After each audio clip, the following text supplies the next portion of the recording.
बच्चों हमने पिछली क्लास में चुंबक पढ़ा था, तो हम लोग ने यहाँ तक पढ़ लिया था, आकर्षण और प्रतिकर्षण का पढ़ लिए थे। आज हम लोग दो विपरीत ध्रुवों का युग्म में होना ये पढ़ते हैं, है ना। तो देखते हैं क्या होता है। हम किसी भी क्या करते हैं, क्षण चुंबक के बीच में क्या करते हैं, काट कर उसके उत्तरी एवं दक्षिण ध्रुव को क्या कर लेते हैं, अलग कर अलग नहीं करते। यदि किसी क्षण चुंबक को काट कर दो भागों में हम लोग क्या कर दें, बांट दें, तो हमें जो टुकड़ा प्राप्त हो गए उनमें से प्रत्येक में उत्तर एवं दक्षिण ध्रुव होंगे, है ना। अगर ये बड़ा चुंबक है, इसको हम लोग बीच से काटे तो भी उसमें NS रहेगा, है ना। चाहे हम लोग इसको भी और काट दे तो वो क्या होगा, दो भागों में बटेगा, तो उत्तर और दक्षिण ध्रुव ही रहेगा, नॉर्थ और साउथ, है ना। और इन दोनों नए बने चुंबकों को फिर से काटे तो चारों टुकड़े में से क्या हुआ, वही प्रत्येक टुकड़ा पूर्ण चुंबक होगा, है ना।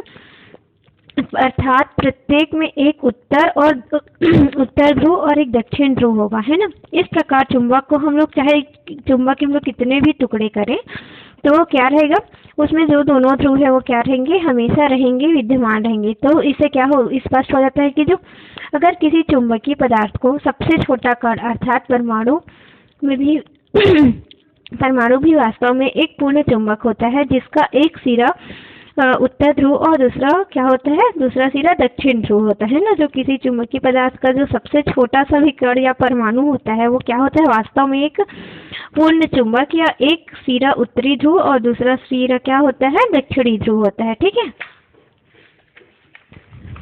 अब आगे देखते हैं। अब देखते हैं चुंबकीय प्रेरण। तो चुंबकीय प्रेरण क्या होता है ना, वो समझते हैं, क्रियाकलाप के माध्यम से देखते हैं। हम लोग आवश्यक सामग्री में क्या क्या लेते हैं, एक शक्तिशाली चुंबक लेते हैं और लोहे की क्या लेते हैं, कील, है ना। अब क्या करते हैं, एक शक्तिशाली चुंबक के एक सिरे पर क्या करते हैं, कील लटकाते हैं। वह चुंबक के सिरे में क्या होता है, चिपक जाता है ना। फिर उसी प्रकार कील को स्वतंत्र सिरे के समीप क्या करते हैं, मतलब दूसरी कील लाते हैं, तो यह क्या कील भी चिपक जाती है, तो चिपक जाएगी, है ना। इस प्रकार चिपकने वाली कीलों के स्वतंत्र सिरे से अन्य कीलों के चिपकते रहने के कारण कीलों की एक श्रृंखला बन जाती है ना। वो जैसे हम लोग इसको चिपकाते जाएंगे उनकी क्या बन गई, श्रृंखला बन रही है ना। यदि आपका चुंबक यदि शक्तिशाली हो तो यह श्रृंखला लंबी बन जाती है। अगर ये जो चुंबक है वो एकदम शक्तिशाली होगा तो क्या होगा, ज्यादा लंबी श्रृंखला बनेगी, है ना। तो इसे प्रत्येक कील एक चुंबक की भांति क्या करती है, कार्य करती है। जो एक ही चुंबक की भांति कार्य करती है, मतलब एक ही चुंबक में क्या होता है, बहुत सारी लंबी श्रृंखला बन जाती है इसकी कीलों की, है ना, लोहे की कीलों की। अब ऊपर वाली कील को पकड़कर चुंबक से अलग कर दीजिए। यदि चुंबक इस कील के पास हो तो अन्य कीलें नहीं गिरती, है ना। अगर चुंबक क्या हो, अगर कील को हम लोग अलग कर, है ना, चुंबक से हम लोग क्या करते हैं, कील को अलग कर देते हैं, लेकिन जो चुंबक में इस कील के पास हो, मतलब जो चुंबक है वो कील के क्या हो, पास हो, तो अन्य कीलें क्या होती है, नहीं गिरती अगर चुंबक के पास हो के ऊपर। लेकिन अगर चुंबक के पास से हटा दिया जाए तो क्या होती है, वो कीलें क्या होती है, पूरा गिर जाती है। तो ऐसा क्यों होता है, देखते हैं, है ना। चुंबकीय पदार्थ को चुंबक के समीप रखने पर उसमें क्या होता है, अस्थायी चुंबकत्व तो क्या होता है, उत्पन्न हो जाता है ना। मतलब वो अपनी ओर क्या करता है, चुंबक को देखना लोहे की किसी चीज के पास है, वो ऑटोमेटिक ना खींचने का कोशिश करता है ना। और चुंबक हटा लिए जाने पर उसका जो क्या होता है, चुंबकत्व क्या होता है, वो समाप्त हो जाता है। इस कारण जैसे हम लोग चुंबक को दूर लेके जाएंगे तो लोहा क्या होगा, नहीं चिपकेगा, है ना। इस प्रक्रिया को हम लोग क्या कहते हैं, चुंबकीय प्रेरण कहते हैं। मतलब अगर चुंबकीय पदार्थ को क्या करेंगे, अगर चुंबक के समीप रखेंगे, है ना, तो उसमें क्या होगा, उसमें अस्थायी क्या होगा, चुंबकत्व तो उत्पन्न हो जाता है ना। और अगर चुंबक मतलब उसको हटा दे चुंबक को, है ना, लोहे के कील के पास से, तो उसमें क्या होगा, चुंबकत्व तो क्या हो जाएगा, समाप्त हो जाएगा। और इसी प्रक्रिया को हम लोग क्या कहते हैं, चुंबकीय प्रेरण कहते हैं। वह चुंबक जिसके कारण प्रेरण की क्रिया होती है प्रेरक चुंबक कहलाता है। मतलब उस चुंबक को बोलते हैं वह चुंबक जिसके कारण क्या होती है, प्रेरण की क्रिया, है ना, प्रेरण की क्रिया होती है, उसको हम लोग क्या कहते हैं, प्रेरक चुंबक कहते हैं। उपरोक्त प्रयोग के आधार पर हम कह सकते हैं कि प्रेरक चुंबक के समीप किसी पदार्थ को लाने पर उस पदार्थ के समीप वाले सिरे पर विजातीय ध्रुव तथा दूर जाने वाले सिरे पर क्या होती है, सजातीय। तो क्या होता है, जो सजातीय सजातीय रहता है वो एक दूसरे को क्या करता है, प्रतिकर्षित करता है, और जो विजातीय और सजातीय रहते हैं वो क्या करते हैं, एक दूसरे को आकर्षित करते हैं। ठीक है। प्रेरित चुंबक की मात्रा प्रेरक चुंबक की शक्ति पर निर्भर करती है कि प्रेरित चुंबक की मात्रा क्या है कि वो प्रेरक चुंबक कितना उसमें चुंबकत्व है, उसकी शक्ति कितनी है कि वो कितने चीजों को आकर्षित कर सकता है। प्रेरित चुंबक की मात्रा प्रेरक चुंबक के ध्रुव के समीप रहने पर अधिक प्रेरक चुंबक की जो मात्रा है किसी वस्तु के अगर समीप रखेंगे तो वो ज्यादा होगा, और उसको किसी दूसरे और दूर रखने पर क्या हो जाएगा, उसका जो चुंबकत्व है वो कम हो जाएगा। यहाँ भी यह उल्लेखनीय है कि किसी चुंबक के पास केवल कुछ क्षेत्र तक ही क्या रहता है, उसका प्रभाव रहता है ना। ज्यादा दूर ले जाते हैं तो उसका प्रभाव क्या हो जाता है, खत्म हो जाता है ना। तो उसका प्रभाव महसूस किया जाता है, इस क्षेत्र को उस चुंबक का चुंबकीय क्षेत्र कहते हैं। ठीक है। जो किसी चुंबक के आसपास केवल कुछ ही क्षेत्र तक ही उसका प्रभाव रहता है, उसको हम लोग इस क्षेत्र को हम लोग उस चुंबक का चुंबकीय क्षेत्र कहते हैं। ठीक है। अब देखते हैं चुंबकीय पदार्थ को चुंबक बनाना, है ना। जो चुंबकीय पदार्थ है उसको चुंबक बनाना। तो क्रियाकलाप 7 से हम लोग समझते हैं। आवश्यक सामग्री के लिए नरम लोहे की आयताकार पट्टी लेते हैं और शक्तिशाली चुंबक लेते हैं। ठीक है। अब हम लोग नरम लोहे की एक क्या लिए, पट्टी लिए, उसको किस पे रख दिए, टेबल पर, है ना। फिर उसको शक्तिशाली के जो उत्तरी ध्रुव है ना, को उसमें क्या कर देते हैं, रख देते हैं, और उसके एक सिरे पर चित्रानुसार रखे, उसे दूसरे सिरे पर तक रगड़ कर ले जाइए। मतलब जो ये चुंबक है उसको हम लोग क्या ऐसी रखे रगड़ के कहाँ तक लेके जाएंगे, यहाँ तक लेके जाते हैं। ठीक है। फिर चुंबक को उठाइए, पुनः नरम लोहे के प्रारंभिक बिंदु पर। फिर हम लोग यहाँ तक आने के बाद क्या करते हैं, चुंबक को उठा लेते हैं ना, उठा के फिर उसके प्रारंभिक बिंदु यहाँ पर आते हैं। ठीक है। फिर क्या करते हैं, उपरोक्त प्रक्रिया में कई बार पुनरावृत्ति कीजिए। मतलब बहुत बार यही चीज क्या करते हैं, दोहराते हैं। याद रखें कि इस प्रक्रिया के दौरान न तो रगड़ने वाली चुंबक का ध्रुव बदले, न ही रगड़े जाने वाली की दिशा। मतलब जो क्या है ना, ये जो नॉर्थ है में साइड से हम लोग रगड़ रहे हैं तो यही होना चाहिए, वो हम लोग उसको क्या कर सकते हैं, एस नहीं, जैसे एन साइड से रगड़ रहे हैं तो एन ही से रगड़ेंगे, उसको क्या होना चाहिए, एस ध्रुव में नहीं बदलेंगे, है ना। ठीक है। तो वही है कि जो दिशा में हम रगड़ रहे हैं उसी में ही ऐसे मतलब पुनरावृत्ति करनी है। ठीक है। अब नरम लोहे की पट्टी के चुंबकत्व का क्या करते हैं हम लोग, परीक्षण करने के लिए उनके दोनों सिरे को किसी स्थायी चुंबक के दोनों सिरे के समीप लेके जाते हैं ना। जो नरम लोहे की पट्टी के चुंबकत्व क्या करते हैं, अगर हम लोग परीक्षण करते हैं तो उनके दोनों सिरे का जो स्थायी चुंबक है ना, उसके दोनों सिरे का जो स्थायी चुंबक है उसको दोनों सिरे के समीप लाते हैं। हम पाते हैं कि पट्टी का प्रारंभिक सिरा उत्तरी ध्रुव और दूसरा सिरा क्या होता है, दक्षिणी ध्रुव होता है ना। और जो लोहे का रहता है, नरम लोहे की पट्टी, उसका एक से प्रारंभिक सिरा होगा उत्तरी ध्रुव, और जो दूसरा सिरा होगा क्या होगा, वो दक्षिणी मतलब दक्षिणी ध्रुव होगा। अब अचुंबकीय माध्यम के उस पार चुंबक का प्रभाव, है ना, अचुंबकीय माध्यम के उस पार, है ना, चुंबक का प्रभाव। अब देखते हैं इसमें क्या लिए हैं, एक शक्तिशाली चुंबक लेते हैं, ड्राइंग पेपर लेते हैं, और क्या लेते हैं, लोहे का बुरादा लेते हैं। ड्राइंग के पेपर पर हम लोग क्या करते हैं, लोहे के बुरादा को फैला देते हैं, फिर उसमें हम लोग क्या करते हैं, चुंबक को घुमाते हैं।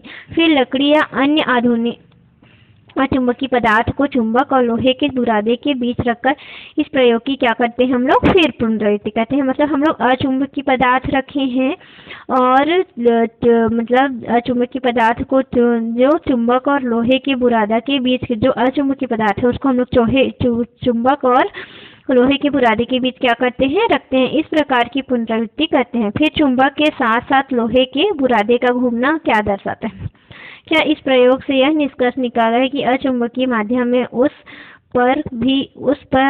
पार भी चुंबक का प्रभाव बना रहता है।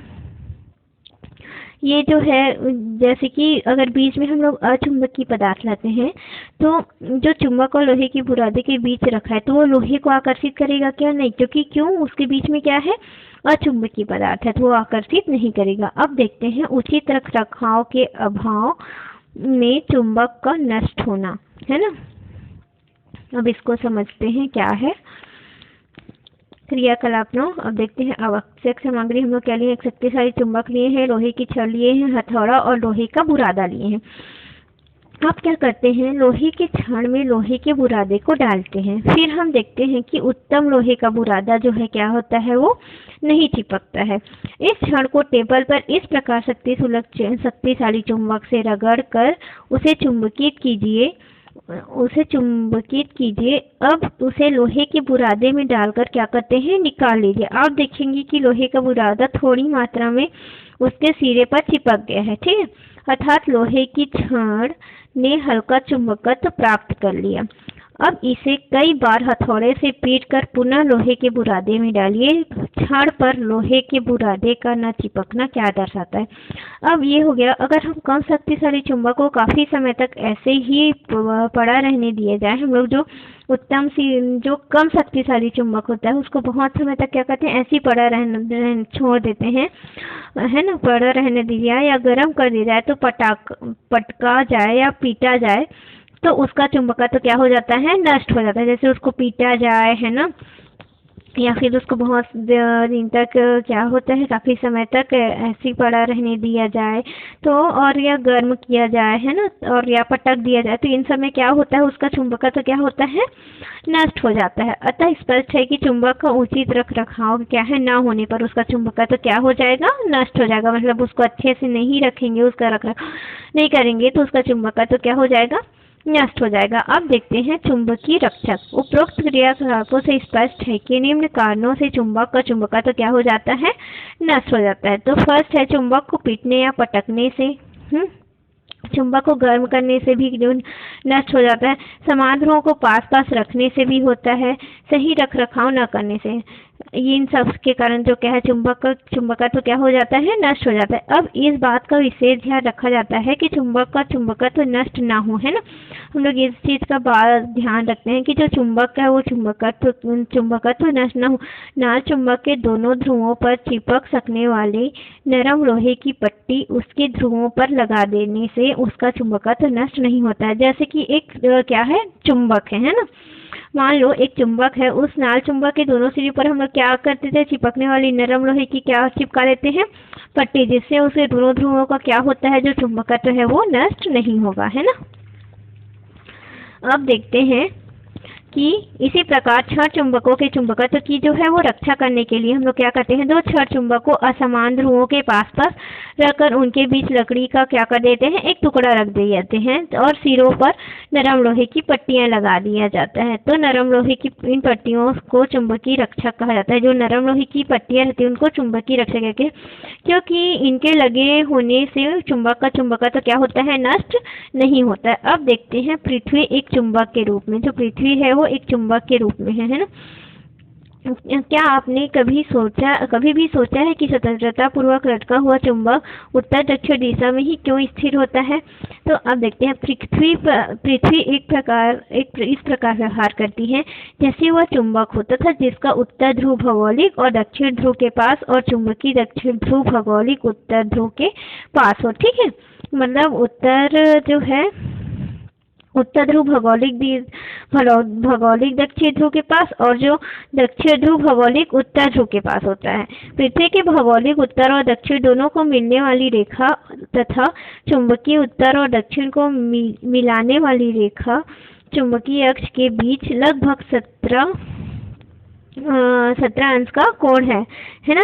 फिर चित्र 13.11 में हम जानते हैं कि विपरीत ध्रुव में क्या होता है, आकर्षण होता है।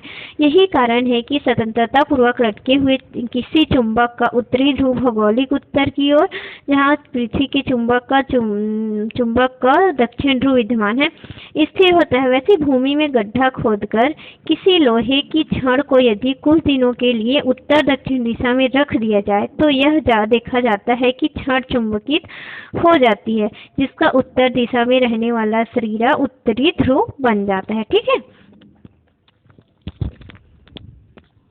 जब भूमि में हम लोग गड्ढा खोदते हैं उसमें हम लोग लोहे की छड़ को क्या करते हैं, कुछ दिन के लिए उसमें क्या कर देते हैं के लिए रख देते हैं, तो उत्तर दक्षिण दिशा में रख देते हैं, तो हम लोग यह देखते हैं कि जो क्षण है वो चुंबकित हो जाता है और जिसका उत्तर दिशा में क्या होता है, रहने वाला सिरा उत्तरी ध्रुव बन जाता है। ठीक है।